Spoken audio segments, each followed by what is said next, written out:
Selamat pagi, Bapak Ibu dikasih Tuhan. Puji Tuhan, pagi hari ini kita bersama-sama bisa merenungkan firman Tuhan.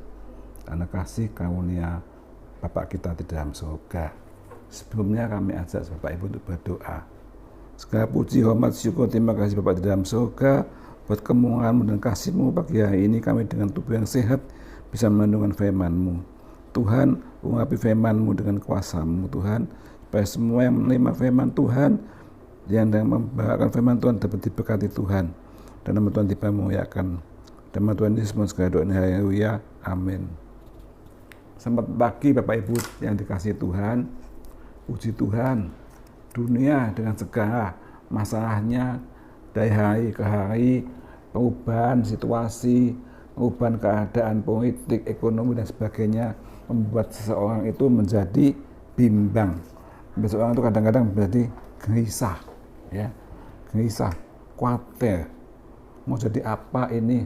Karena berita-berita di dunia ini membuat iman kita jadi khawatir, jadi lemah, saudara sekalian.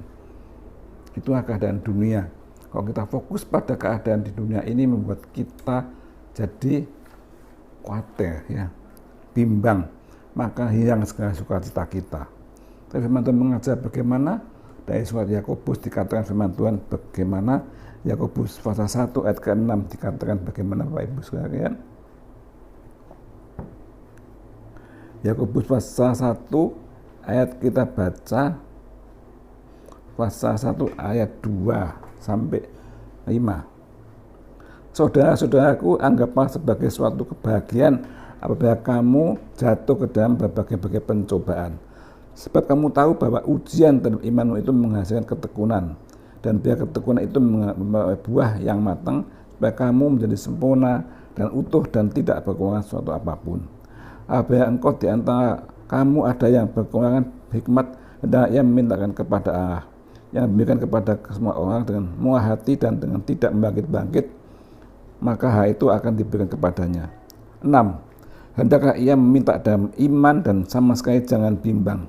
Orang yang bimbang itu sama dengan gelombang laut yang diombang-ambingkan kian kemari oleh angin.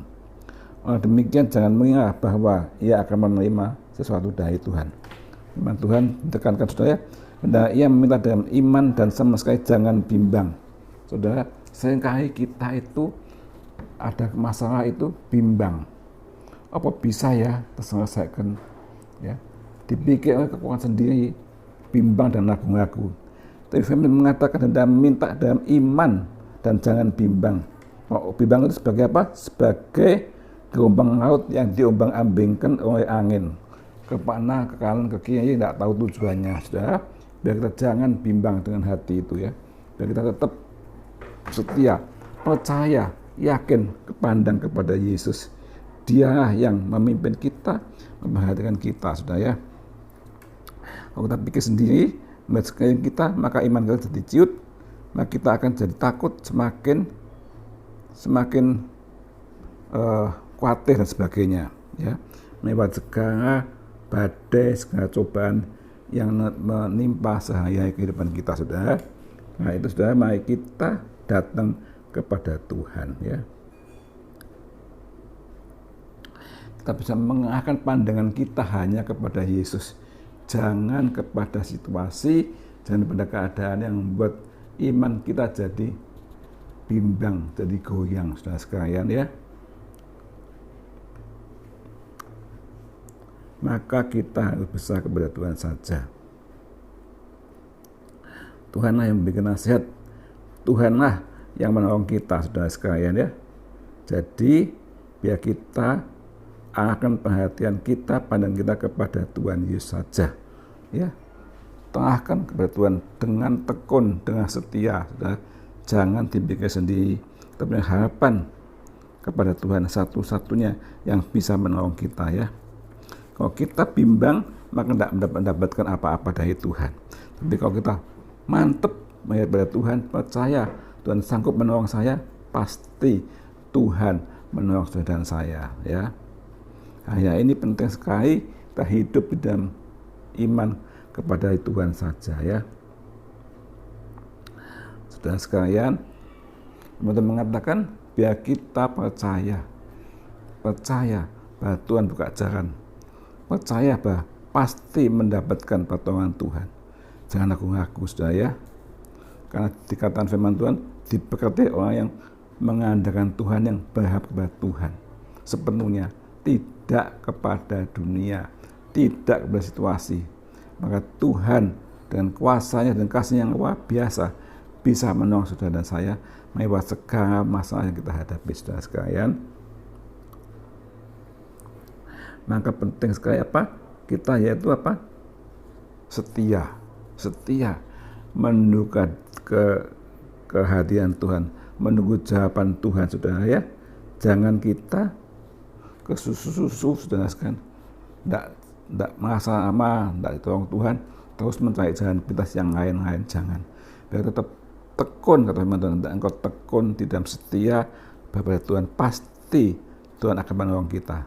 Tuhan tidak meninggalkan saudara dan saya, dan waktu yang tepat Tuhan pasti menolong saudara dan saya ya. Saudara,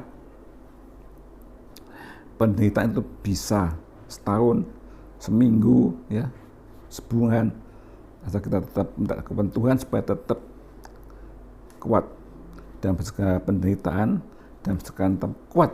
Jangan berubah iman kita, jangan berubah pengharapan kita. Pengharapan kita harus diteguhkan kepada Tuhan Yesus ya. Ingat kehidupan dari Yusuf, dia banyak cobaan-cobaan, dari dibenci saudaranya, dimasukkan sumur, dijual kemana, ke orang-orang Ismail, tapi Yusuf tetap bertekun kepada Tuhan, dan pada akhirnya Yusuf dapat kemenangan dan dianggap menjadi orang berpangkat di negeri Mesir. Karena Yusuf tekun tetap pada Tuhan, tidak goyang iman, tidak bimbang, dia tetap pegang janji Tuhan. Karena firman Tuhan, janji Tuhan mengatakan bahwa ikatan gandum berdiri tegak, semua gandumnya duduk semua, tapi gandumnya dia berdiri tegak. Dia merasakan satu visi bahwa dia akan jadi pemimpin. Yusuf tetap memegang janji Tuhan, dan akhirnya janji dipenuhi, Yusuf jadi pemimpin besar di Mesir, saudara. Jadi saudara, tiap-tiap kita Tuhan punya rencana yang indah. Tapi kadang-kadang di perjalanan itu ada gelombang kanan kiri, ada cobaan dan sebagainya.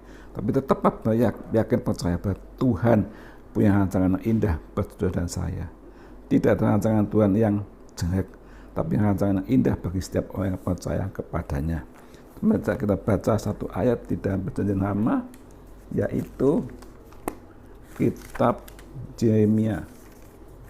Ya, ini firman ayat ini saya kali kita dengar, saudara ya.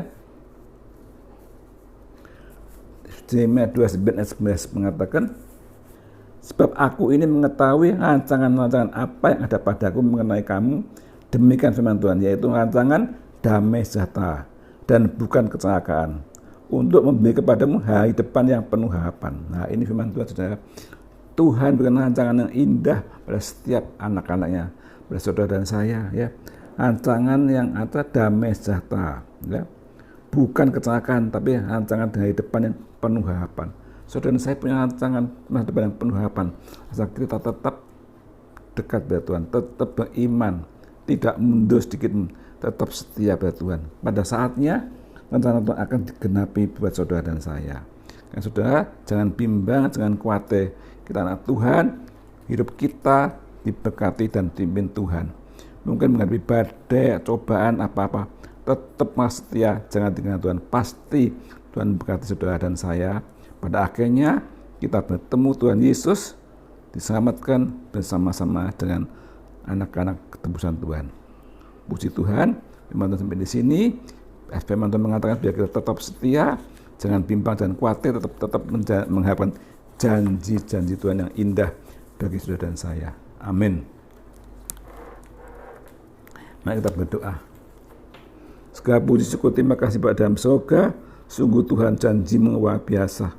Engkau berikan janji yang indah dan sejahtera, menghadapkan yang indah pada anak-anak-Mu yang tetap setia datang kepada Tuhan. Ajarkan kami Tuhan tetap setia, tetap tekun kepada Tuhan Yesus.